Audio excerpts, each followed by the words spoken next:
Very good morning to all of you. I am Pratibha Singh and I welcome to all of you to our SSC Utkarsh classes. तो बच्चे हमारा यहाँ पर बहुत ज्यादा बच्चे क्वेश्चन कर रहे हैं कि क्या मैम एसएससी सीजीएल का नोटिफिकेशन जो है वो देर से आएगा, क्या एग्जाम अभी टाइम लगाएगा, क्या टीसीएस एग्जाम नहीं कराएगी, और उससे भी ज्यादा जो बच्चे क्वेश्चंस कर रहे हैं टीसीएस अगर एग्जाम कंडक्ट नहीं कराती है तो लेवल हमारा जो है वो क्या हाई हो जाएगा।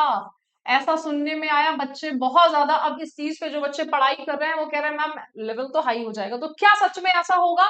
हम इन क्वेश्चंस को जानते हैं इस वीडियो में, तो वीडियो को लास्ट तक देखिएगा तो बहुत सारी क्लैरिटी आ जाएगी। तो हमारा यहाँ पर प्रॉब्लम कहाँ पर हुई थी? प्रॉब्लम ये हुई थी, देखो चीजें स्मूथ चल रही थी। 2017 की अगर हम बात करें तो भाई पेपर जो था लीक होता था और बहुत सारी री एग्जाम और ये सब चीजें होती रहती थी, लेकिन और 2020 में फिर हमारा कोविड आ गया था। उसके बाद से 2-3 साल से अगर हम बात करें 22, 23, 24 अभी तक एसएससी ने एग्जाम जो कंडक्ट करवाया था वो ठीक करवाया था, लेकिन 2024 में प्रॉब्लम आ गई कि ये कट ऑफ और हमारा जो आंसर की में देरी और नॉर्मलाइजेशन पे जो उम्मीदवारों ने सवाल खड़े कर दिए वो कहाँ चले गए? दिल्ली हाई कोर्ट चले गए।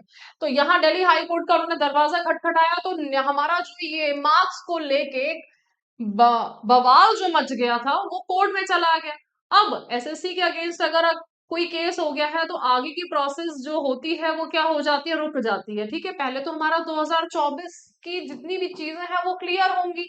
जब 2024 की क्लियर होंगी तो 2025 का एग्जाम कंडक्ट होगा, तो कहीं ना कहीं यहाँ पर देरी की पॉसिबिलिटी तो डेफिनेटली है।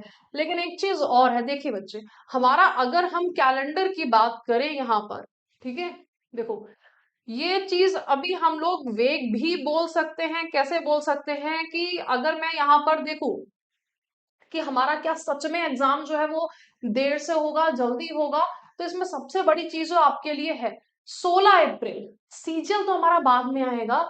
16 अप्रैल को हमारा क्या आने वाला है? सिलेक्शन पोस्ट आने वाला है। पहले सिलेक्शन पोस्ट आएगा फिर आपका सीजीएल आएगा। ठीक है, अगर कैलेंडर 16 अप्रैल को हमारा सिलेक्शन पोस्ट नहीं आता तो बिल्कुल कंफर्म हो जाइए कि सीजीएल भी लेट हमारा हो जाएगा। ओके, जिसके लेट होने की पॉसिबिलिटी है। अब यहाँ पे कितना लेट? देखो लेट होने की पॉसिबिलिटी तो है यहाँ पर, लेकिन अगर मान लीजिए 10 दिन 15 दिन के बाद में नोटिफिकेशन आ जाए तो 10 दिन 15 दिन में आपको क्या फायदा मिल जाएगा? हो सकता है प्रोसीडिंग वो अपनी फास्ट कर दे, क्योंकि उसको एग्जाम तो कंडक्ट कराना ही है यहाँ पर इतने सारे, क्योंकि अगर सीजीएल लेट होगा तो बाकी के हमारे जितने एग्जाम्स है वो भी लेट हो जाएंगे। और कैलेंडर जो है वो पूरा बना हुआ है आपका। अगर हम यहाँ पे देखें तो भाई सीजीएल ने प्लानिंग जो थी वो उनकी प्लानिंग तो मार्च अप्रैल 2026 मतलब जो था फाइनेंशियल ईयर के हिसाब से वो लोग चल रहे थे कि एक साल की हमारी ये प्लानिंग है, हम लोग इस तरह से जो है अगले 2026 तक का उन्होंने कैलेंडर दे दिया था। और कैलेंडर पे वो जो थे वर्क भी कर रहे थे कि हम लोग फटाफट फटाफट जितनी भी चीजें हैं कि इधर उन्होंने आंसर की निकाली, इधर रिजल्ट निकाला, तो धड़ाधड़ आपके रिजल्ट्स जो थे वो आ रहे थे, आंसर की आ रही थी, है ना, हमारे अपडेट्स आ रहे थे कि विंडो अभी ओपन है, विंडो अभी क्लोज है, चाहे फिर वो एमटीएस का हो चाहे वो हमारा स्टेनो को जो अभी हाल फिलहाल में रिजल्ट्स घोषित जो हुए थे। तो अब हम यहाँ पे अगर हम बात करें कि एक तो चीज आपके क्लियर हो गई है कि हमारे नोटिफिकेशन में देर आएगा, ये चीज यहाँ पे आपके पॉसिबिलिटी है 99%, और ये 100% आपके कब हो जाएगी? जब हमारा अभी आएगा सिलेक्शन पोस्ट। ठीक है, तो मैं आपसे फिर भी बोलूंगी कि देखिए एक र्यूमर पे आपको नहीं जाना है। चीजें जो भी हुई है, क्योंकि 2024 के रिजल्ट में आपका जो था वो कोर्ट में चला गया, तो 99% पॉसिबिलिटी है, लेकिन कितनी कितनी देरी यहाँ पे? भाई देर तो हो गई, मैंने अगर यहाँ पे खड़े होके बोल दिया है कि देर तो मैंने कि ठीक है, मैंने आपसे बोला था कि देखो रिजल्ट जो है ना वो यहाँ पे नोटिफिकेशन वो देर से आएगा। 10 दिन 15 दिन 1 महीना बेटा कोई फर्क नहीं पड़ता है, आप लोग अपनी तैयारी को बना के रखिए। अब यहाँ पे दूसरा क्वेश्चन आता है कि क्या हमारा टीसीएस जो है वो एग्जाम को कंडक्ट कराएगी? तो टीसीएस हमारा यहाँ पे देखिए समझिए, हमारे पास में तीन क्या होते हैं? तीन स्टेप्स होते हैं। ठीक है, पहला स्टेप होता है हमारा फॉर्म फिलिंग का। दूसरा स्टेप हमारा किसका होता है? दूसरा स्टेप हमारा होता है आपका जो है एग्जाम को कंडक्ट कराने का।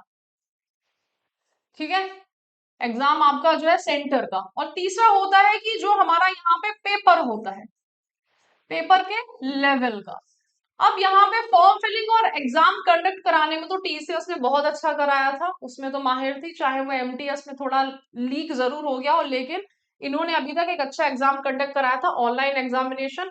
इनसे बढ़िया अभी तक किसी ने एग्जाम कंडक्ट नहीं करवाया है। पेपर का लेवल डेफिनेटली जो था, क्योंकि क्वेश्चंस हमारे वही वही आ रहे थे, तो इसकी वजह से क्या हो गया था, पेपर का लेवल जो एक मॉडरेट लेवल का पेपर बन चुका था, तो उसकी वजह से कट ऑफ जो था वो बहुत हाई चली गई थी, कि हमारे क्वेश्चंस पे एक्सपेरिमेंट नहीं हो रहे थे, क्वेश्चंस का लेवल हमारा बढ़ ही नहीं रहा था। तो यहाँ पे हम कह सकते हैं कि टीसीएस का जो अभी कार्यकाल पेपर के लेवल के लिए पूरा हो चुका है, तो वेंडर बदला जा सकता है और इसकी भी प्रोबेबिलिटी है। लेकिन अब ये प्रोबेबिलिटी ये भी है, जो सुनने में आ रहा है कि जो वेंडर हमारा अपॉइंट होने जा रहा है, लेकिन अगेन ये र्यूमर है, जो अपॉइंट होने जा रहा है उसका जो एक हिस्ट्री है वो और खराब रही है। तो अच्छा बच्चे, हम यहाँ पर ये लेके चलते हैं कि चलो मैंने ये मान लिया है, हम लोग अब समराइज करते हैं कि एग्जाम आपका जो है वो लेट होगा। तो अगर लेट हुआ बच्चे, तो 1 महीने 2 महीने आपका लेट हो भी गया, तो आपके पास में तैयारी का टाइम इससे ज्यादा लेट नहीं होगा, मैक्सिमम 2 मंथ्स, ठीक है, मैक्सिमम टू मैक्सिमम, वो भी मैं ये बस बोल रही हूँ। आपका 30 डेज अगर लेट हो गया, तो आपको तैयारी का टाइम और अच्छे से मिल जाएगा। 30 डेज में क्या हम यहाँ पे कसम खा सकते हैं कि पूरी वुकैब कर लेंगे? रट जाएगी? नहीं रट पाएगी, यकीन मानो। क्या जीके जीएस रट जाएगी? तो आपको बहुत ज्यादा टाइम नहीं मिल रहा है। तो अब हमें क्या करना है, हमें अपनी तैयारी को और भी अच्छा बनाना है, क्योंकि अगर ये वाली बात सच है कि टीसीएस जो है वो हमारा पेपर कंडक्ट करवाएगी तो है ही, लेकिन हमारा अगर उसमें कहीं पे चेंजेस होते हैं कि टीसीएस जो है वो हमारा एग्जाम का जो लेवल है वो डिसाइड नहीं कर रही है, हमारा अगर पेपर हाई जो कि आप डिमांड कर रहे हो कि प्रीवियस ईयर पेपर्स जो है वो नहीं होने चाहिए, अगर लेवल हाई हो जाता है तो आपको यहाँ पे कोई बहुत ज्यादा रिलैक्सेशन नहीं मिल रहा है। अगर पेपर का लेवल हाई होता है तो हमें यहाँ पे अपनी तैयारी को बहुत ही गियर अप करना पड़ेगा, बहुत ही अच्छे से करना पड़ेगा, और हमें यहाँ पे फिर उतना ही जो है टाइम हमें चाहिए होगा। तो बच्चे अपनी तैयारी को जो है बहुत अच्छे से आप बनाइए, बहुत अच्छे से करिए, ठीक है। और हम लोग आपकी तैयारी में देखो बच्चे, जो तैयारी होती है वो आपके 1 दिन 2 महीने 4 महीने की नहीं होती है। जब हम लोग बच्चे से बोलते हैं बच्चों 6 महीने में हम सिलेबस खत्म करा देंगे, तो बच्चे बोलते हैं कि क्या मजाक की बात है मैम। बहुत सारे बच्चों का कमेंट आता है, मैडम 1 साल लगता है, मैडम 2 साल लगता है तैयारी में, है ना। स्टेनो की बात करते हैं, स्टेनो सीखने में कितना टाइम लगता है। तो बच्चे अगर 1 महीने पेपर लेट हो गया तो आपको कितना फायदा मिलेगा। हमें यहाँ पे सोना नहीं है, हमें यहाँ पे जो है अपनी तैयारी को बना के रखना है। और हमारा जो है आज देखो, तैयारी में बिल्कुल भी कमी लेके नहीं आनी है। अगर आप तैयारी में इस टाइम पे आपने कमी लेके आ गए, तो यकीन मानिएगा आप जो थे अपनी तैयारी में बहुत ज्यादा पीछे हो जाओगे, क्योंकि 1 महीने का रेस्ट फिर आपको जो है, जो अभी तक आपने तैयारी करी है 1 महीने की, उसमें आप जो है बहुत ज्यादा पीछे हो जाओगे। तो हमारा यहाँ पर जो है बच्चे, आगाज होने वाला है हमारा मेगा इवेंट, जो कि आपका एसएससी एंड रेलवे के एग्जाम प्रिपरेशन के लिए है। तो 11 बजे आज हमारा ये सेशन आपका होना है, 11 AM पे आप इसको ज्वाइन कर लीजिएगा, जिससे कि आपकी तैयारी बनी रहे, तैयारी में हमारे कोई कमी नहीं होनी चाहिए।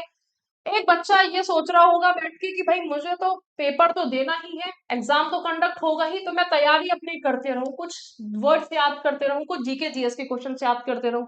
और कुछ बच्चे सोच रहे होंगे अरे कोई बात नहीं, अभी तो टाइम मिल गया है, टीसीएस पेपर कराएगी कि नहीं कराएगी, एसएससी को ही कुछ नहीं पता है, हम तैयारी करके क्या करें।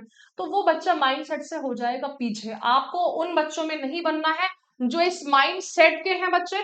तो हमारा यहाँ पर आगाज जो है आपको ज्वाइन करना है, फटाफट से सेशन को लाइक कर दीजिए, और 11 बजे सेशन को आपको ज्वाइन करना नहीं भूलना है। ओके बच्चे, तो चलिए, I hope you got your all answers. Thank you so much, bye bye, जय हिंद।